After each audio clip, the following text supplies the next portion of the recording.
हमारे ब्रज में एक रसिया गाते हैं, उसमें एक लाइन आती है कि वो सुबहते है गई शाम देख ना पाई मैं, हैं मेरे मोए सुबहते है गई शाम ढूंढ ना पाई मैं, और मेरे घट में बैठो शाम देखना पाई मैं। घट मतलब मेरे मन में। बोले वृंदावन गई, बरसाने गई, कोसी गई, नंदगांव गई, कहीं मुझे श्याम सुंदर नहीं मिले। और जब मैं एक जगह एकांत में बैठी और एकांत में बैठ करके जब मैंने अपने मन में झांक करके देखा तो मन के मंदिर में मेरा श्याम सलोना बैठा है और मैं उसकी आरती कर रही हूँ। तो ऐसे ही अपने मन को मंदिर बना लीजिए और मन को मंदिर बना करके अपने ठाकुर को बैठा करके उसकी आराधना करो, उपासना करो। जरूरी नहीं हाथ में माला हो, जरूरी नहीं कि हाथ में थाली ही हो, जरूरी नहीं कि हाथों में फूल ही हो। मानसिक पूजा करके देख लो साहब। एक बहुत बड़ा सेठ था और सेठ जी ऐसे थे कि चमड़ी चली जाए पर दमड़ी नहीं जाए। एक दिन गुरुजी के पास गए, गुरुजी बोले ऐसा कोई उपाय बता दो जिसमें भगवान की जब मैं आराधना करूं, पूजा करूं तो दाम देला तो लगे ना लेकिन उसकी भक्ति हो जाए। भाई गुरु का काम है शिष्य को सद्मार्ग दिखाना। तो गुरुदेव ने कहा कि एक काम कर। बोले क्या? बोले तुम मानसिक पूजा किया कर। कौन सी पूजा? बोले ये कैसी होती है महाराज?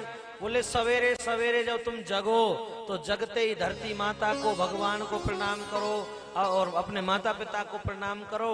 संध्या और स्नान वगैरह करके, स्नान जब करो, स्नान करके सीधे भगवान के मंदिर में जाओ और आसन लगाकर बैठ जाओ और आंखें बंद करके मन ही मन में सोचो कि मैं भगवान को स्नान करा रहा हूं।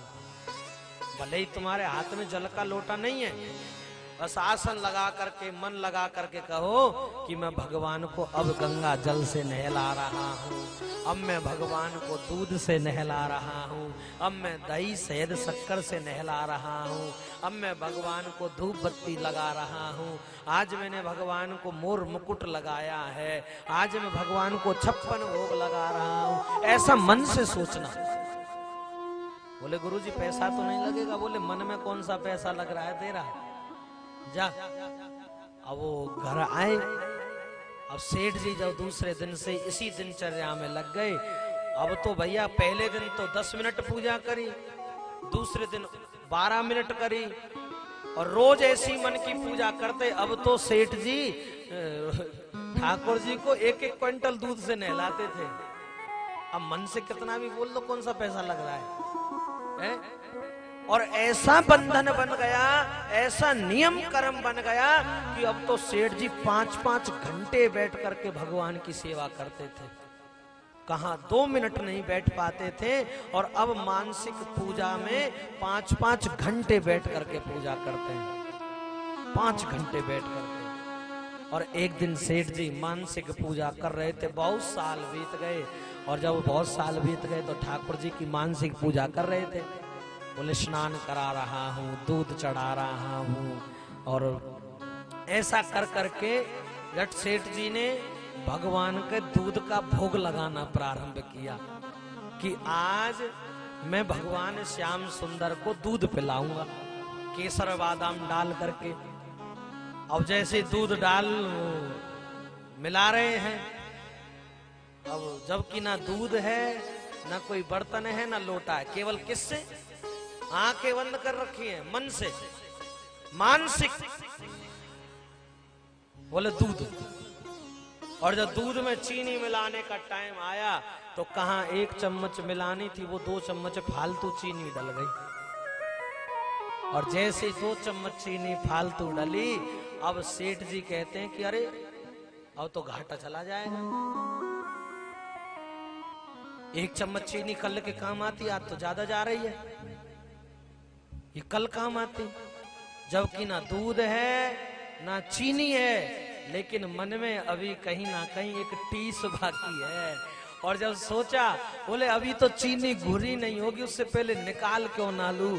और जैसे ही सेठ जी ने मनी मन में चीनी निकालने के लिए, शक्कर निकालने के लिए मन में सोचा कि शक्कर निकाल लेता हूं, और जैसे ही उन्होंने शक्कर निकालने के लिए हाथ बढ़ाया, तो मानो मेरे प्यारे, उन्होंने शक्कर के लिए नहीं, उनकी भावना लालच की नहीं है, उनकी भावना ये है कि कल के लिए काम आएगी ये चीनी। और उन्होंने जैसे ही हाथ आगे बढ़ाया, तो उनका हाथ मेरे श्याम सुंदर ने पकड़ लिया। बोले सेठ जी आज भी, बोले ना कोई पैसा लग रहा है, ना कोई कुछ खर्च हो रहा है, फिर भी है? सेठ जी बोले बताओ, मैं 5-5 घंटे पूजा करता था, उसका कोई, उसके भरोसे नहीं आए हो और चीनी के भरोसे चले आए हो। बोले तब तक तो तेरा मन ये था कि पता न मैं आऊंगा कि नहीं आऊंगा, लेकिन जब तूने आज ये सोचा ना कि चीनी फालतू डल गई है और इनकी पूजा के लिए कम कल काम आएगी, तो तेरी श्रद्धा मुझ में सच्ची जुड़ी पड़ी। दिखावे का काम नहीं। आजकल सब मेरे पास भी बहुत आते हैं, बोले महाराज हमको भगवान सपने में दर्शन दे जाते हैं। कोई कहता हमने भगवान का साक्षात दर्शन कर लिया, कोई कहता हमने ये कर लिया। दुनिया को नहीं दिखाना, दुनिया को नहीं बताना प्यारे, बस उसको पता लगनी चाहिए, दुनिया को लगे या ना लगे, हमें उससे मतलब है। अगर आपने दान दिया है तो दुनिया दिखाने के लिए नहीं, अपने जीवन को, अपने जीवन की नेक कमाई को सार्थक बनाने के लिए आप दान दिया है। अब तो उस दान को लेने वाले के ऊपर जो होगा वो भगवान करेगा। अगर वो उस जिस काम में लिया है उसी काम में लगाएगा तो भगवान कृपा करेंगे, और अगर उस धन का दुरुपयोग करेगा तो भगवान उसको फिर क्या करेंगे। कहीं का नहीं रहते ऐसे लोग। आप सभी से एक प्रार्थना है कि दिखावे की नहीं, केवल निष्काम भक्ति करो। और जैसे ब्रजवासियों ने की, कौन की